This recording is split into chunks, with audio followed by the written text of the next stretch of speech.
Greetings and salutations, everybody. Welcome to the first video edition of the Keyboard Kimura Podcast, presented by One Bone. I am Spencer Kite, your friendly neighborhood Spencer man. And yes, I have caved. We're going full-blown audio video here on the Keyboard Kimura newsletter. So shouts to Harry Powell, who is enjoying his vacation, for the push. Thank you to Ian O'Neill and Tiffany Shriver and Dan Urban and everybody else that has pushed me to take this step, to go to this place and start doing even more audio, even more video. I've heard all the comments. I've listened to all the comments. I appreciate you guys letting me know that you value this kind of content and that this stuff is the easier way for you to consume what I'm doing. That's always my goal. It's always my desire, is to make sure that I get stuff out to everybody the way that they want to consume it and in a manner that they can consume it.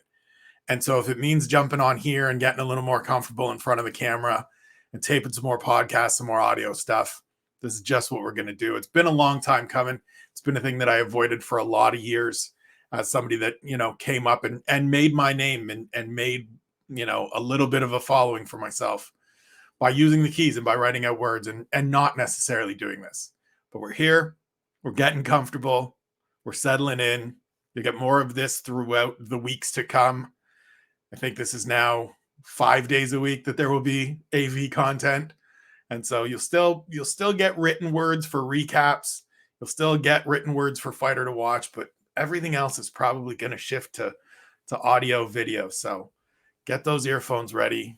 Get those YouTube channels, those YouTube views ready, because we're coming. We're making the shift.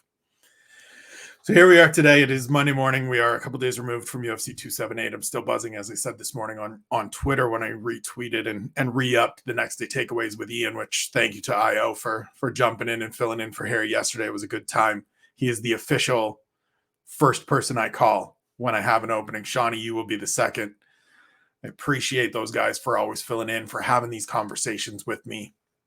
The subject today, the thing I want to talk about today, it's actually something Ian and I touched on a little bit yesterday on the takeaways.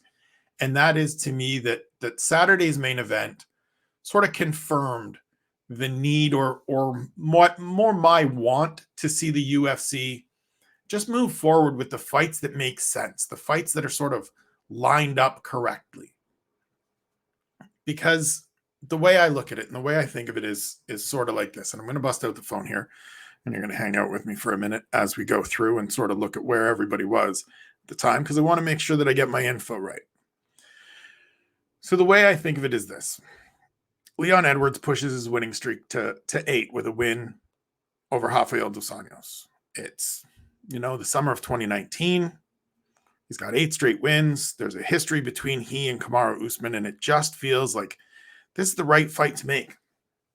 This is the next one up. Right? Usman's going to fight Colby Covington at the end of the year in December.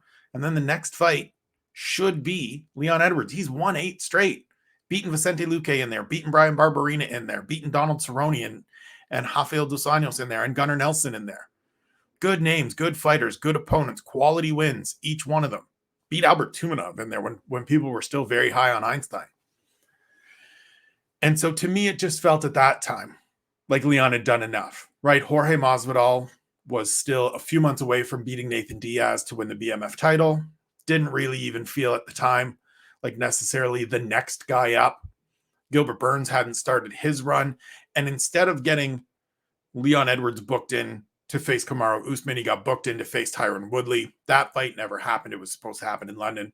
COVID happened. Pandemic happened. Things got shifted around. Gilbert Burns moved in, ends up facing Tyron Woodley. He punches his ticket to a title shot down the road. Like, all these things just happen. And Leon Edwards continues to get distance put between he and Kamaru Usman, or he and the welterweight title, I should say. And it's the Khamzat Chimaev trilogy that never happened, right? 3 different fights that they tried to make never came together. It's the Bilal Muhammad fight. It's then Nathan Diaz. And so then we get to Saturday, and I said all the way going in, and yes, this is probably going to feel a little bit like playing the results. I said all the way going in that it had the potential to be a fight of the year fight. It wasn't necessarily that up until the ending. The ending certainly changed the way we're going to talk about and remember that fight, or at least the finality of that fight, because those middle rounds were dominant for Kamaru Usman, but not the most thrilling. But I think if you played that fight back 100 times, if you had them fight 100 times, 75 or 80 times, you're getting a competitive, entertaining, back and forth fight. I mean, the fight started, it feels like because the middle 3 rounds were as dominant as they were, we've lost sight of the fact that the first round made us all sit up and take notice, made us all go, hang on, wait a minute, we got something here. Because Leon Edwards holds his own in the clinch and he stuffs the initial takedowns, and then he's the one that gets the takedown, dragging Kamaru Usman to the ground with a lovely trip right into mount, gives him the dilemma, as Harry likes to talk about, by hitting him with some elbows. Usman gives up his back. We spend the final minute of the round with the challenger on the champion's back, threatening for chokes, landing a few punches, showing everybody that he absolutely belongs in this fight, that he's belonged here all along. And the next 3 rounds are dominated by Usman. I think that is as much about the champion rallying and the champion saying, okay, let me show you what I'm about here. You think you had a good start? Fine. You're up 1-0. It's time for me to assert myself. And he did.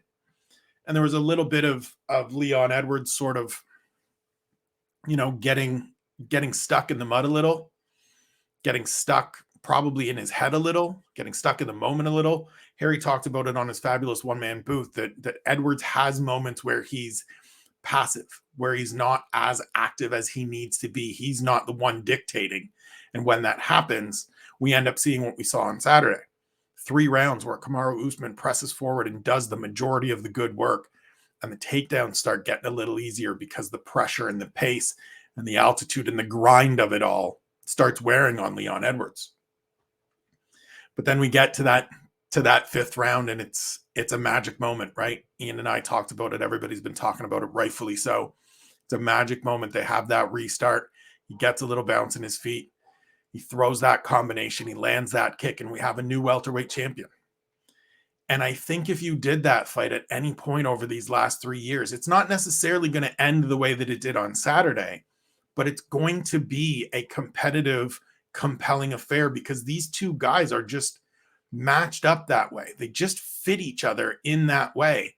And I know that sounds weird to say when those middle 3 rounds on Saturday weren't particularly active. I think if you take it out of Salt Lake City, it probably looks a little different. I think everybody would agree with that. But if you had them fight each other 3 years ago, 2 years ago even, we get a similar fight, I think. Because there's nothing that Leon Edwards has shown me in the last couple of years that says he's not capable of it. And he showed us on Saturday, granted in fits and starts, that he's capable of it, that he's capable of hanging with and ultimately defeating Kamaru Usman. And I think when we get the trilogy fight, whenever that may be, whether it's this year, next March in London, somewhere down the line, depending on health and availability and things like that, I again think we're going to get a really entertaining fight. I don't think that dynamic changes between these two guys because of the way they match up stylistically, because of the different things that they each bring to the table. And now I understand that one of the arguments or one of the maybe complaints going in was that this wasn't the most box office friendly matchup, let's say. This wasn't one that had, a whole bunch of trash talk like the Colby Covington fights, or had the intrigue even of a second Masvidal fight where he's getting a full camp and things like that, which in hindsight, like anybody that bought that bill of goods, I got some lovely beachfront property for you in Nebraska that I'd love to sell you. It wasn't that, but it was 2 terrific fighters, very much deserving of this opportunity, right? Edwards in the last 2 years goes 2 more fights without a loss, pushing the unbeaten streak to 10. Usman obviously coming in 15-0, and we get a magic fight. I think we're going to get a magic one as well whenever it happens again. And to me, that just speaks to the need. That speaks to my desire to just see whoever is next in line be next in line. I don't, and again, as always, as forever, I understand that I'm the outlier here. I understand that I'm the guy that, is going to watch everything no matter what. But I do think there's something to it. And I think this year really has proven that there's something to it. You go back to June and Tyler Santos coming out and having a very good performance against Valentina Shevchenko that no one expected. She was just the next person up. She was simply next in line. Valentina Shevchenko had beaten everybody else in that division that stood in front of her in that division.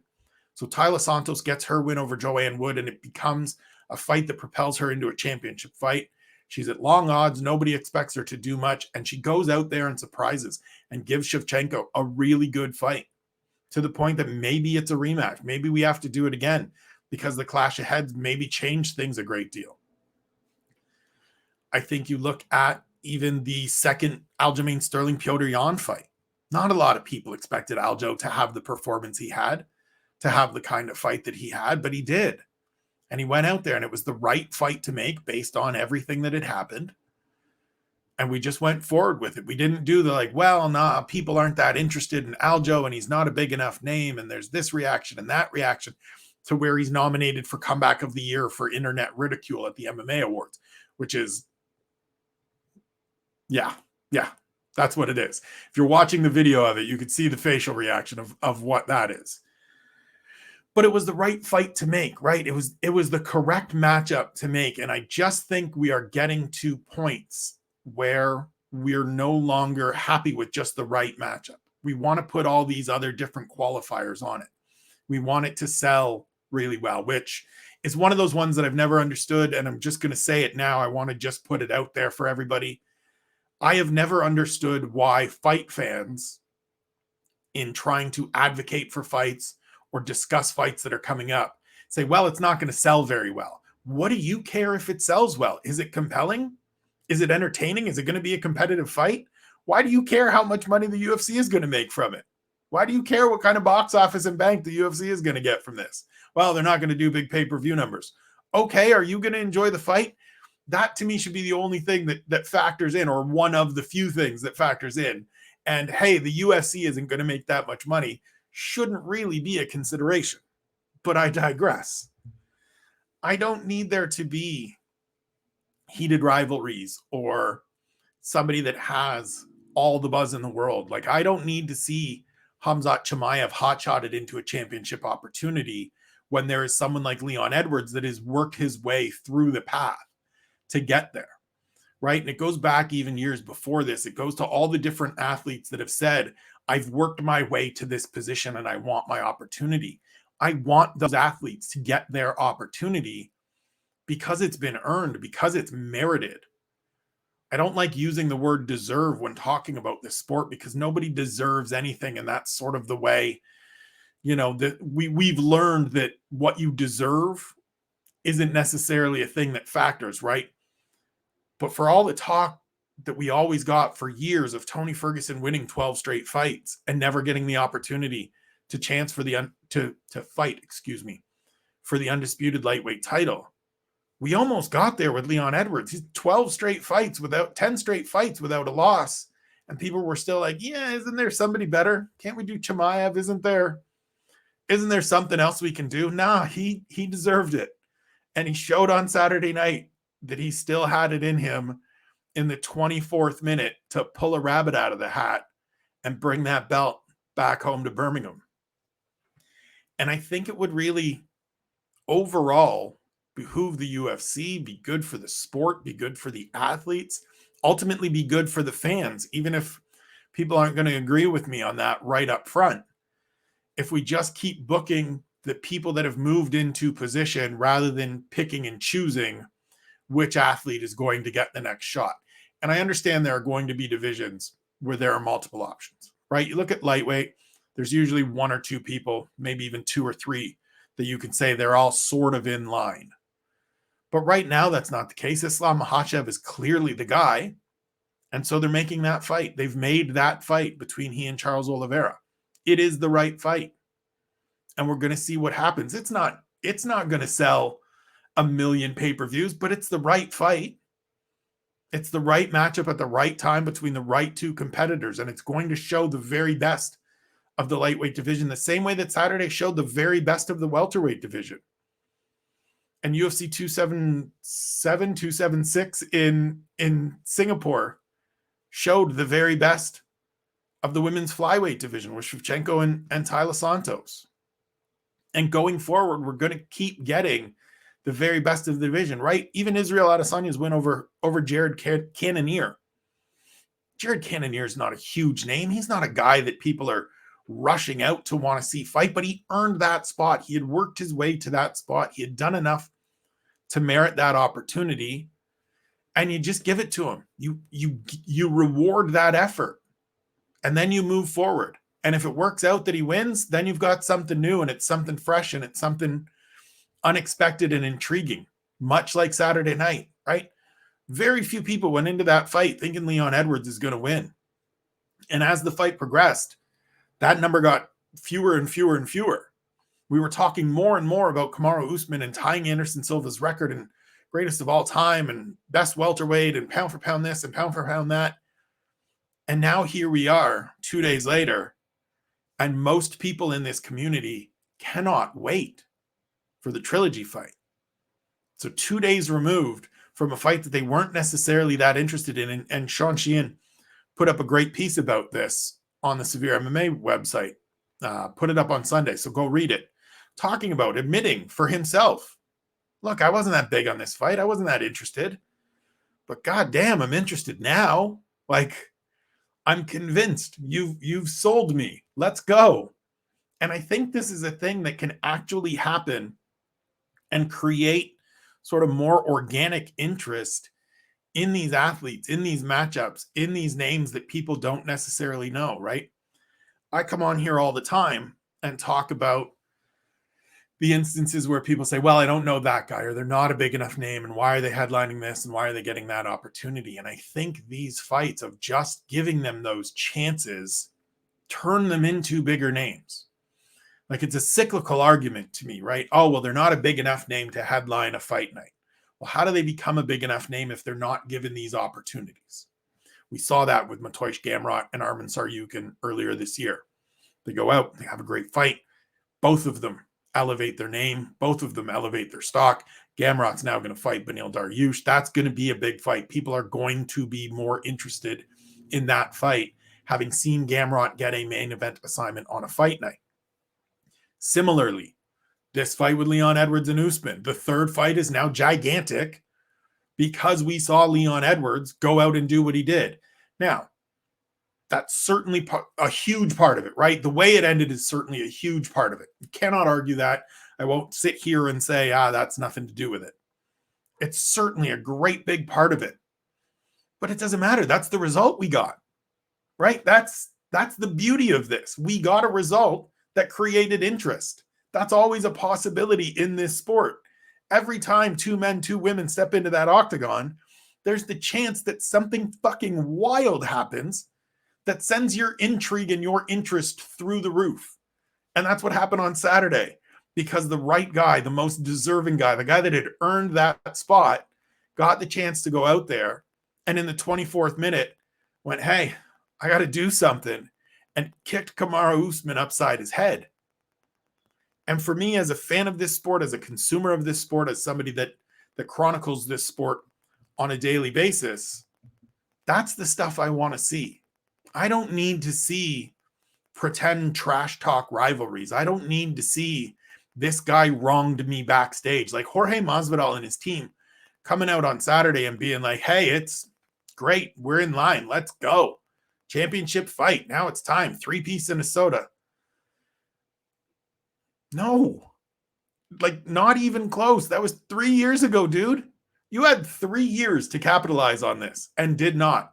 You wanted no part of it. You actively went out of your way to find other fights and other moments and not face Leon Edwards. And look, Masvidal did a great job in 2019 to capitalize on his moment that started in London when he pieced up Leon Edwards in the back and then sat down with Brett Okamoto and delivered the 3-piece and a soda line. Of course, then follows it up with Ben Askren and then the Nathan Diaz fight, as I mentioned.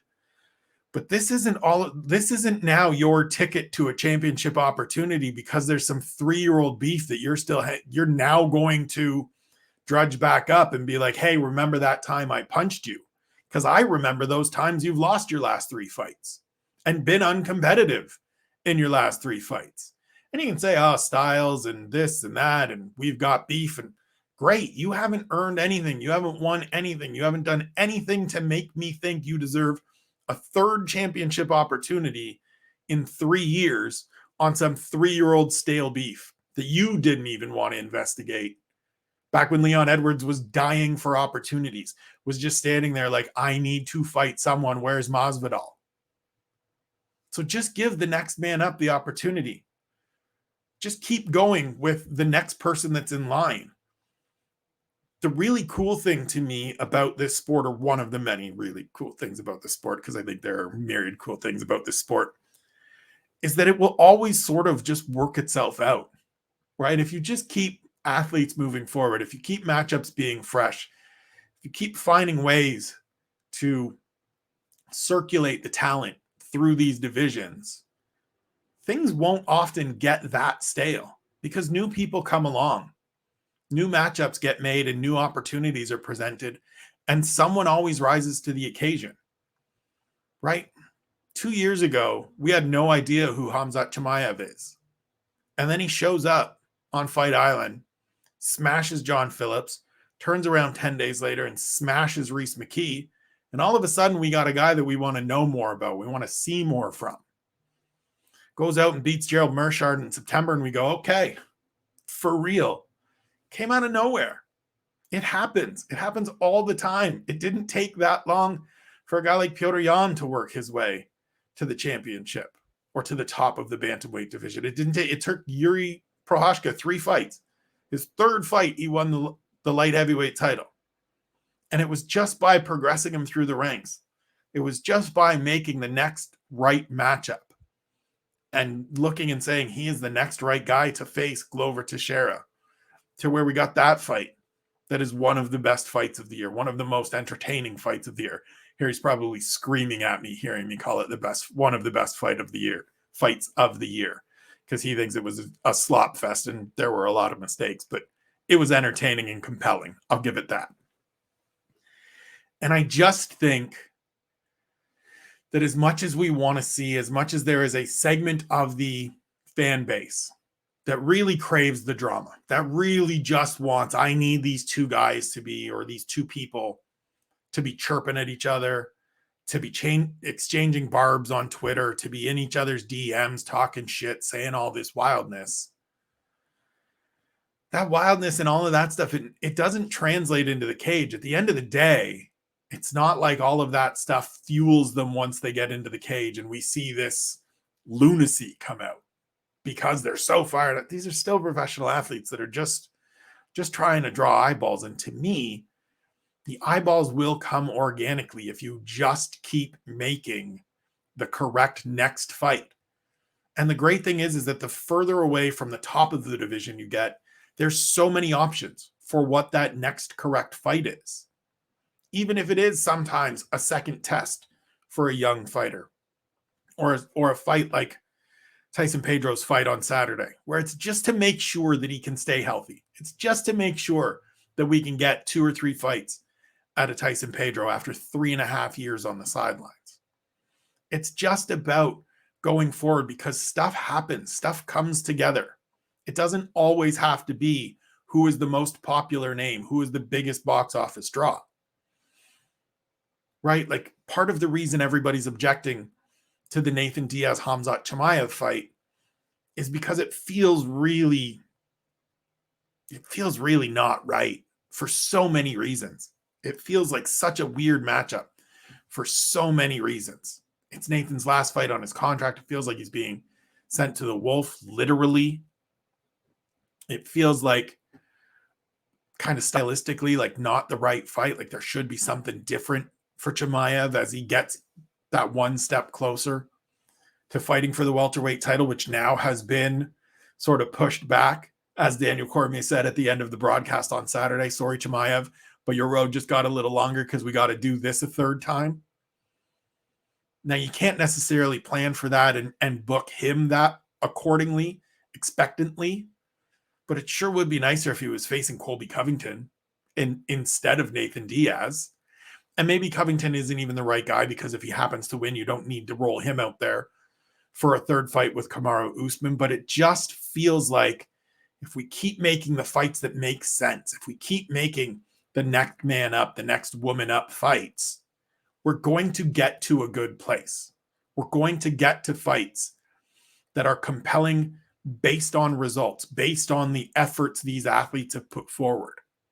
And yes, there are going to be times where it's somebody that isn't the most popular fighter that's stepping in there and challenging for a title. It's going to be Jared Cannonier. It's going to be Leon Edwards. It's going to be Tyler Santos.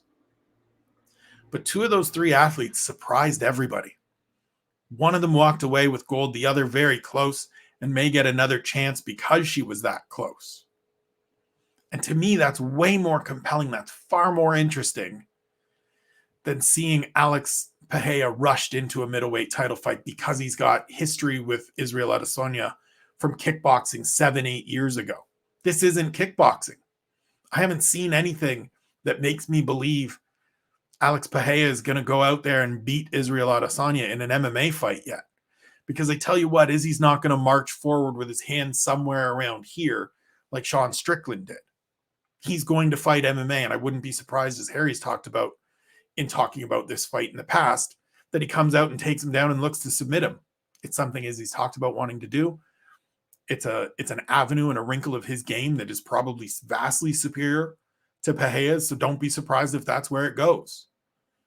And then we'll have the one that doesn't really necessarily make sense out of the way.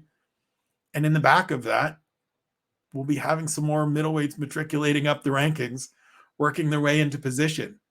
Because outside of the crazy, outside of the box office draw, outside of the drama draw, we have people doing things the right way. We have people climbing the ladder the correct way, earning results, earning wins, earning opportunities. That's the stuff I want to see. Because to me, that's where we get these magic moments, right? Not that we can't have them in rivalry fights, not that we can't have them in fights where there's beef and history between the two, right? I was sitting cage side when Conor McGregor knocked out Jose Aldo. Beef, history between the two. Conor also worked his way there. He also earned his way into that position. And so that's the ultimate, right? That's the ultimate. That's the ideal situation. Is somebody that works their way in there, and there's beef, and there's tension, and there's drama, and it becomes perfect. It's why it sold as many pay-per-views as it did. It's why Conor and Khabib sold as many as it did. It's why most things with Conor sell the way they do. He has a way of creating interest and drama and tension with everyone, no matter what. Even people just on the street sometimes. But you don't necessarily have to force that. If there's somebody that's deserving, just give them the shot rather than trying to mine the biggest opportunity. Because sometimes you can get Leon Edwards coming out and digging deep and, having that moment where his corner's in his ear and in his ass, telling him, you got to go. You got to go, man. Let's go, Rock. You got to go. To where he goes out and in the last minute of a championship fight that he's down pretty clearly and is pretty close to just walking out of there on the wrong side of a one-sided result, he pulls out a miracle and pulls out a beautiful combination to win the welterweight title and shows that he has been deserving of being in that cage, that he deserved that opportunity, and he had done enough to earn that opportunity years ago and should have had it years ago, and now sets up a trilogy fight, as I've said a couple times here, that we are all looking forward to. And if you're not looking forward to it now, I don't believe you. I'm sorry. I think you're a liar, because you can't watch that on Saturday and not be pumped for them to do it again whenever they do it again. And it is the absolute right fight to make. It is the absolute compelling, earned, deserved fight to make. And I just want to see more people that work their way up that ladder, that put in the work, that put in the results, that get there by earning it, get the opportunities that those results should produce. You look at welterweight right now, and we'll wrap on this. We've got Bilal Muhammad fighting Sean Brady pretty soon. The winner of that's going to be hard to deny to me as a championship contender. Now, maybe they have to wait behind Khamzat Chimaev, provided he beats Nathan Diaz. We'll see what happens there. And of course, this trilogy fight is going to take place. But it's going to be hard to put another hurdle in front of either of those guys, in front of whoever wins that fight. Because Bilal's undefeated in a bunch. Sean Brady's undefeated overall. You can't just keep making these people clear more and more hurdles, because that's how we get to Tony Ferguson. That's how we get to 12 fights and no undisputed title shot, and everybody feeling bad because the window closes and he ages out and Justin Gaethje happens, and then Michael Chandler happens, with two other guys happening in between. At some point, you have to stop putting hurdles in front of people that are producing results and just give them their opportunity, because that's what resets things. That's what creates a flow in these divisions. That's how we get out of sort of the cycle we've been in. And Sean talked about it on a State of the UFC a couple of months back. That's how we get out of these cycles of Justin Gaethje winning one fight and thinking he's next in line for a lightweight title shot, or Michael Chandler winning one fight and believing he should be next in line for a lightweight title fight. Keep things moving forward to where people have to earn results and put forward multiple results, rather than just be the biggest name that was in the biggest fight, that had the biggest opportunity and capitalized. Give the Bilal Muhammads, the Sean Bradys, the Leon Edwards, the Tyler Santoses of this world their opportunity. Because some nights you get Saturday night. And when those happen, it's magic. And it sends a course of electricity buzzing throughout this industry, throughout this community, to where a fight that a lot of people weren't necessarily keen on seeing turns into the most anticipated fight of the year. This one's at the top of everybody's list. And if it's not, it's got to be top 3 after the way that happened, after the way that finished. Give people their opportunities. Give them a shot. You don't know who's going to surprise you. You don't know how it's going to play out. We think all the time that we know how these things are going to play out. And time and again, these athletes show us that we don't, and they surprise us. And I'm here to be surprised. I'm here to be amazed. I'm here to be captivated. And I get that more when I see athletes that have earned those opportunities get those shots and do everything in their power to surprise me and show that they've deserved to be there all along. That's it for today. Thank you for listening. Thank you for watching. Back next Monday. Until then, we'll talk to you soon.